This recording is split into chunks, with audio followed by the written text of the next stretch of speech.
What if the God you've worshipped your entire life has been hiding his true identity in plain sight? What if every crisis you've faced, every moment you felt abandoned, was actually God revealing a different facet of who he really is? One name at a time, waiting for you to finally understand. Moses couldn't breathe. His sandals scraped against Midian's scorched earth as he stumbled backward, shielding his face from flames that defied nature itself. The bush blazed before him, crackling with heat. He could feel on his skin, yet not a single branch turned to ash. Moses. The voice didn't come from around him. It came from within the fire, ancient, terrible, intimate. His knees buckled. 40 years he'd been running from Egypt, from murder, from failure. 40 years tending sheep that weren't his living, a life that wasn't his hiding in a wilderness that swallowed men whole. And now this. I have seen the suffering of my people in Egypt. Moses pressed his forehead to the dirt. Please no. Send someone else. You will go. They won't listen to me. His voice cracked. I'm a murderer, a stutterer, a coward who ran away and left them in chains. Who am I to walk back into Pharaoh's palace and demand anything? Silence. Then, I will be with you. Moses lifted his head, tears cutting tracks through the dust on his face. His hands trembled. But they'll ask who sent me. They'll want proof. They'll demand a name. What do I tell them? Who are you really? The fire intensified. Heat washed over Moses' face. I am who I am. Moses froze. Not a name, not an explanation. A declaration eternal, self-existent, beyond definition. God wasn't giving Moses an answer. He was giving him everything. Tell them, I am sent you. But Moses' mind reeled. I am. What did that mean? How could he explain this to broken slaves who'd forgotten their God, who'd spent generations crying out to a heaven that seemed empty? How could he convince them that this burning, impossible presence was their answer? What if they don't believe me? Moses whispered. What's in your hand? Moses glanced down. A staff, just a shepherd's staff. Throw it down. He hesitated, then obeyed. The wood hit the ground and Moses screamed, scrambling backward as the staff twisted, writhed, became a serpent hissing at his feet. Pick it up. Are you insane? Pick it up. Moses' hand shot out, grabbed the serpent by its tail, and felt wood again solid and familiar in his palm. He stared at the staff chest, heaving. You'll need more than my name, Moses. You'll need to understand it. Every trial you face, every impossible situation, I will reveal myself, not through theology, through crisis, through provision, through pain, through presence. Moses' throat tightened. I don't understand. You will. When Pharaoh refuses and you feel abandoned, you'll learn I am means I exist in the darkness too. When the Red Sea traps you and you think you're finished, you'll discover I am means I part the impossible. When you're starving in the desert and your people turn on you, you'll realize I am means I provide before you even know you need it. The fire began to dim. Moses lurched forward. Wait, how will I know which name to use? How will I know who you are in each moment? You won't. Not at first, but every crisis will teach you. Every desperate prayer will reveal another facet. I am not one God, Moses. I am every God you will ever need. Provider when you're empty, healer when you're broken, peace when you're terrified, banner when you're defeated. I am who I am, and you'll spend the rest of your life discovering what that means. Moses stood alone in the wilderness, staff gripping in white-knuckled hands, staring at ash that should have been there but wasn't. He had a name now, but he had no idea what it truly meant. Not yet. The journey back to Egypt nearly killed him 3 times before he even arrived. But it was what happened after that shattered everything Moses thought he understood about God's name. Pharaoh laughed in his face. Not a polite dismissal, a full-throated mocking roar that echoed through the throne room. I am sent you. What kind of God hides behind riddles? The beatings intensified. The quotas doubled. Israelite foremen stumbled into Moses' tent, bloodied and desperate. You made it worse, one screamed, grabbing Moses by his robe. Your God, your I am, where is he now? Moses had no answer. He'd used the name, he'd obeyed, and God seemed to have vanished. That night alone, Moses whispered into the darkness, You said I am means you exist everywhere. So where are you in their suffering? The response came not in fire, but in memory. Genesis. The beginning. Before Moses, before Egypt, before any of this, Elohim. The word crashed into Moses' consciousness like a wave. The Creator. The first name. Plural in form, Elohim not El. Multiple yet one. The God who spoke galaxies into existence with a word, who breathed life into dust, who looked at chaos and said, Let there be, and chaos obeyed. You think I am is my only name. God's voice was quiet now, almost gentle. Elohim created everything you see, including Pharaoh, including Egypt, including this moment. Moses' hands clenched. Then why? Because names aren't titles, Moses. They're revelations.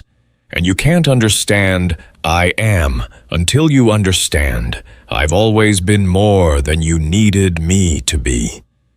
Centuries earlier, Abraham discovered this the hard way.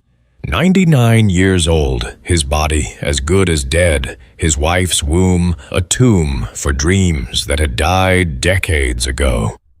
God appeared to him under a different name. I am El Shaddai. Abraham had looked up uncomprehending. God Almighty.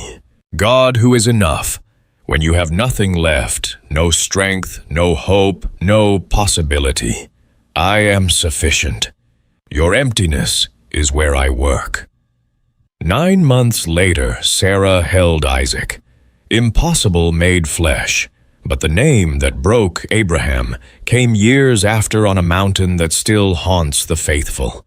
God's voice cut through the morning air. Take your son, your only son, whom you love. Take Isaac and sacrifice him. Abraham's world stopped. The boy he'd waited a century for. The promise made flesh. The future of nations sleeping in his tent. And God wanted him dead. Sarah never knew. Abraham couldn't tell her. How do you explain that the God who gave you everything now demands you destroy it? 3 days of walking. 3 days of Isaac chattering excitedly about worship while Abraham's heart turned to stone. 3 days of building the altar in his mind, rehearsing the knife stroke, wondering if he'd have the strength to actually do it. Father, Isaac's voice was small when he saw the wood, but no lamb. Where's the sacrifice? Abraham's throat closed. God will provide, my son. Lies, all lies. God had provided once Isaac himself. Now he was taking it all back. The knife rose. Abraham's hand shook so violently he almost dropped it. Isaac's eyes went wide with betrayal and terror as his father bound him as understanding dawned. "Father, please. Abraham, stop." The angel's shout came a heartbeat before the blade would have fallen. Abraham collapsed, sobbing, while Isaac scrambled free. "You didn't withhold your son. Now look." A ram caught in thorns. Provision in the exact moment of absolute desperation. "Yahweh Jireh," Abraham gasped. "The Lord will provide." Not just provide exactly when human effort runs out, when hope dies, when the knife is already falling. God doesn't prevent the crisis. He meets us inside it. Moses understood now. Each name wasn't a different God. Each name was a different crisis, revealing the same infinite character. Elohim created. El Shaddai sustained. Yahweh Jireh provided at the breaking point. But there was another name, one that made his blood run cold. The name Hagar, discovered when Sarah threw her into the wilderness to die pregnant and alone. When she collapsed under a bush waiting for death, certain that no one, not Abraham, not Sarah, not any God, cared whether she lived or died. "You are El Roy." Hagar's voice had trembled with wonder. "The God who sees me." Even the forgotten, even the disposed, even the ones powerful people throw away. Moses' chest tightened. God didn't just see from a distance. He saw into the marrow of human desperation and met it with exactly who he needed to be in that moment. The question was, which name would the Israelites need when the real horror began? The answer came 3 days into the wilderness, when 2 million freed slaves discovered that freedom tastes like poison when there's nothing to drink. Mara. The name itself meant bitterness, and the water lived up to it. People rushed to the oasis, fell to their knees, cupped their hands, and brought the water to their cracked lips, then spat it out, retching. "We're going to die out here." A woman grabbed Moses' arm, her fingernails digging into his skin. "You brought us out here to watch our children die of thirst." Moses stumbled to the water's edge, tasted it himself. Sulphurous, undrinkable, deadly. Behind him, the crowd's anger built like a sandstorm. 3 days without water. 3 days of trusting God's provision. And this was what they found. God! Moses' shout was raw. "What name do I use now? Yahweh Jireh provides, but this is poison. Throw the tree in." Moses spun. A tree lay nearby, already dead, its wood bleached white. "That's insane. Wood can't purify." "Throw it in." He did. The water rippled, changed. A child ran forward, tasted it and laughed. "It's sweet, Mama. It's sweet." God's voice came quiet, almost tender. "I am Yahweh Roph, the Lord who heals you." Moses' knees weakened. Not just healer of bodies, healer of impossible situations, healer of bitterness itself. The very thing that should have killed them became the thing that saved them, but only after they faced it, only after they tasted the poison, only after human solutions failed completely. "You don't heal before the wound, do you?" Moses whispered. "Would you know me as healer if you'd never been broken?" Weeks later, the lesson carved itself deeper. Amalek attacked without warning, without mercy. Soldiers who'd never held weapons suddenly had to fight for their lives. Moses climbed a hill overlooking the battle staff in hand, the same staff that had become a serpent, that had struck the Nile, that had parted the sea. He raised it. Below, Israel surged forward, driving Amalek back. His arms trembled. He lowered the staff for just a moment, and Israel faltered, ran. No! Moses thrust the staff up again. Israel rallied. But his arms were on fire. 80 years old and holding a wooden staff above his head like it weighed 1,000 pounds. His shoulders screamed. His vision blurred. The staff dipped. Aaron grabbed one arm. Hur grabbed the other. They held Moses up, held the staff high, while below Joshua and the army fought until sunset. When it ended, when Amalek fled, Moses collapsed. His whole body shook. I couldn't hold it. I wasn't enough. Build an altar, God said. Call it Yahweh Nissi. The Lord is my banner. Moses' voice cracked. But I failed. I had to be held up by others. Exactly. A banner isn't raised by one man, Moses. It's raised by a community. It's the rallying point when the battle is chaos. When you can't stand alone, I am the banner that others gather around to hold you up. Victory isn't about your strength. It's about my presence, uniting broken people into something stronger than themselves. The revelation hit Moses like a physical blow. Every name, every crisis was stripping away his self-sufficiency. Yahweh Jireh provided when Abraham had nothing. Yahweh Roph healed when Moses faced poison. Yahweh Nissi unified when individual strength collapsed. God didn't wait for ideal conditions. He didn't demand perfection first. He met people in their absolute worst moments and became exactly what they needed, but only after they'd exhausted every other option. Years later, Gideon learned this cowering in a winepress, threshing wheat in hiding, while Midianite armies ravaged Israel. An angel appeared. The Lord is with you, mighty warrior. Gideon's laugh was bitter. If the Lord is with us, why has all this happened? Where are all his wonders our fathers told us about? Go in the strength you have. Me? Gideon stared. My clan is the weakest in Manasseh. I'm the least in my family. You've got the wrong man. I will be with you. There it was again. I am. The same answer Moses received. Not, you are capable. Not, you have hidden potential. Just, I will be with you, and that's enough. Gideon demanded proof. A fleece wet while the ground stayed dry, then dry while the ground was wet, testing God like a scientist running experiments, and God obliged patient with Gideon's terror. The battle came. 32,000 men showed up to fight. God looked at the army and said, too many. Gideon's heart stopped. What? Send home everyone who's afraid. 22,000 left. 10,000 remained. Still too many. Gideon wanted to scream. Midian's army covered the valley like locusts, 135,000 warriors. And God was reducing Israel's army. Keep 300. Send the rest home. 300 against 135,000. The math was suicide. You need to know this victory is mine, not yours.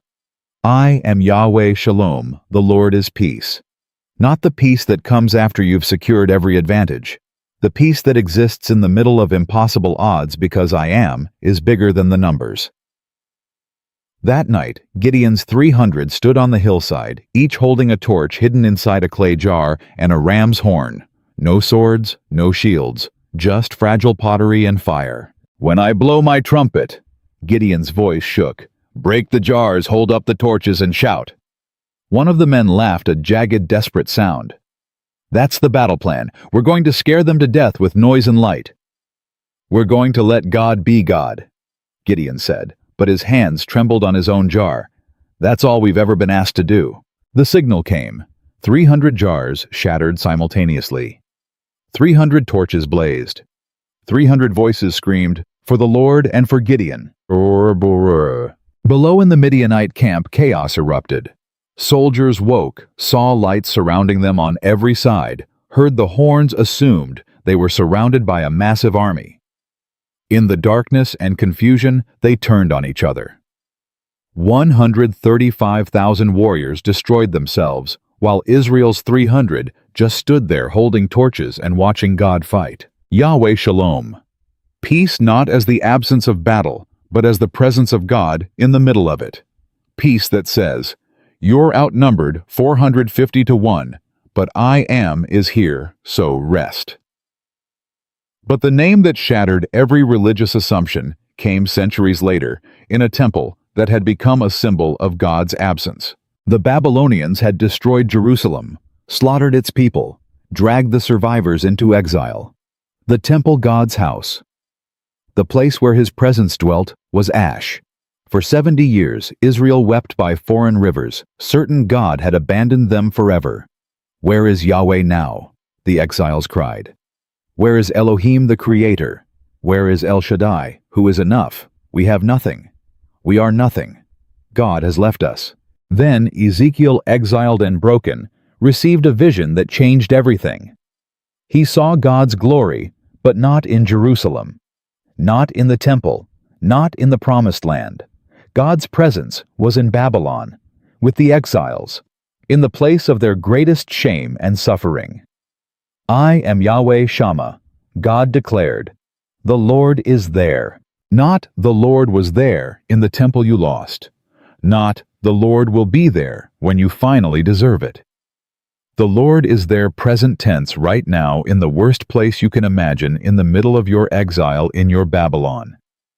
Ezekiel wept, "You never left us. I go where my people go. You thought the temple contained me. I contain the temple. I contain the universe. I contain your suffering. And I'm not waiting for you to get back to Jerusalem to be with you. I'm here now." The revelation rippled forward through time. Every name: Elohim, El Shaddai, El Roy, Yahweh, Jireh, Yahweh, Roph, Yahweh, Nissi, Yahweh, Shalom, Yahweh, Shammah. They weren't progressive revelations of different gods. They were one infinite God, revealing different facets of the same character through different crises. But even that wasn't the end. The names themselves were pointing to something bigger, something the patriarchs and prophets glimpsed but couldn't fully grasp. When Mary held her newborn son in a Bethlehem stable surrounded by the stench of animals and the reality of Roman occupation, the angel's words echoed with every name that had come before. "You shall call his name Emmanuel." God with us, not God watching us, not God remembering us, not God planning to visit us someday. God with us, present, physical, tangible, breathing, our air, feeling our pain, carrying our weight. Every name converged in that infant. Elohim the Creator wrapped in created flesh. El Shaddai the sufficient, limiting himself to human weakness. Yahweh Jireh, providing himself as the sacrifice. Yahweh Roph, healing by taking our wounds into his own body. Yahweh Nissi, becoming the banner raised on a cross. Yahweh Shalom, making peace through his blood. Yahweh Shammah, descending into hell itself to ensure nowhere exists outside his presence. I am who I am. Jesus told the Pharisees, using the exact words God gave Moses at the burning bush. "Before Abraham was I am." They tried to stone him. They understood exactly what he was claiming. The Word became flesh and dwelt among us. The same God who appeared to Moses in fire, who provided a ram for Isaac, who healed bitter water, who gave peace to Gideon against impossible odds, that God took on human form and entered the deepest exile humanity had ever known, separation from God himself. On the cross, Jesus screamed, my God, why have you forsaken me?" The answer so that Yahweh Shammah could be true even in hell. So that no depth of human suffering, no pit of despair, no darkness of abandonment could exist outside God's presence. He went there first. He filled it with himself. 3 days later, the tomb was empty. Mary Magdalene arrived at dawn, spices in hand, tears streaming. She'd watched them nail him to wood, watched him bleed out, watched them seal the stone. Emmanuel, God with us, had died. The ultimate name had ended in the ultimate failure. The stone was rolled away. She ran inside, saw the burial cloths folded neatly, the body gone. Her legs gave out. "They've taken him. They've stolen even his corpse." "Woman, why are you crying?" She thought it was the gardener. "Sir, if you've carried him away, tell me where you've put him, and I'll get him." "Mary." One word. her name in his voice. She spun around, fell at his feet. "Rabboni?" "Go tell them," Jesus said. "Tell them I am is alive." The disciples cowered in a locked room, certain the Romans would crucify them next. Jesus appeared in the middle of them. No door opening, no warning, just suddenly there. Thomas touched the nail scars, thrust his hand into the spear wound, and collapsed. My Lord and my God. Every name, every revelation, every crisis that revealed a facet of God's character, they all led here. To a God who doesn't just provide from a distance like Yahweh Jireh, but becomes the provision himself. Who doesn't just heal like Yahweh Roph, but takes the disease into his own body to kill it. Who doesn't just bring peace like Yahweh Shalom, but absorbs all the violence and wrath that destroys peace. Peter understood it years later, standing in Solomon's colonnade, explaining to the crowd what had happened. The God of Abraham, Isaac, and Jacob, the God of our fathers, has glorified his servant Jesus. You killed the author of life, but God raised him from the dead. The author of life. Not just Elohim who created life, but the life itself, walking among them, teaching them, dying for them, rising for them. John in his old age, exiled on Patmos, received the final revelation. Jesus appeared to him in glory, and the first words out of his mouth were, I am the Alpha and the Omega, the beginning and the end, who is and who was and who is to come. I am who I am. Expanded across all of time and existence. The God who met Moses in the wilderness, who provided for Abraham, who healed bitter water, who brought peace to Gideon, who never left the exiles in Babylon, that same God had become flesh, died risen, and would return. Don't be afraid, Jesus told John. I died, and behold, I am alive forevermore, and I have the keys of death and Hades. Yahweh Shammah had conquered the one place humans feared God couldn't reach. Death itself. The final exile. The ultimate abandonment. Jesus kicked down the door, took the keys, and declared that nowhere, not even death, exists outside his presence anymore. That's what Moses needed to understand when he stood before the burning bush. That's what every name was pointing toward. God wasn't giving Moses a title to wield or a formula to memorize. He was giving him a promise that would take centuries to fully unfold. I will be whoever you need me to be, whenever you need me to be it, and I will prove it by becoming one of you and dying your death so you can live my life. Every crisis reveals a name. Every name reveals the character. Every character reveals Emmanuel. God doesn't wait for you to deserve him. He meets you in the fire, in the wilderness, at the bitter water. In the battle, you can't win. In the exile, you can't escape. In the death, you can't survive. And he doesn't just meet you there. He becomes there. He fills every darkness with himself until there's no pit deep enough, no failure complete enough, no suffering intense enough to exist outside his presence. That's who I am is. Not a distant deity cataloged by names you study, but a living God, known by crises you survive because he's in them with you. Moses asked for a name. God gave him eternity wrapped in two words, I am, and then spent the rest of human history proving that those two words contain everything we'll ever need.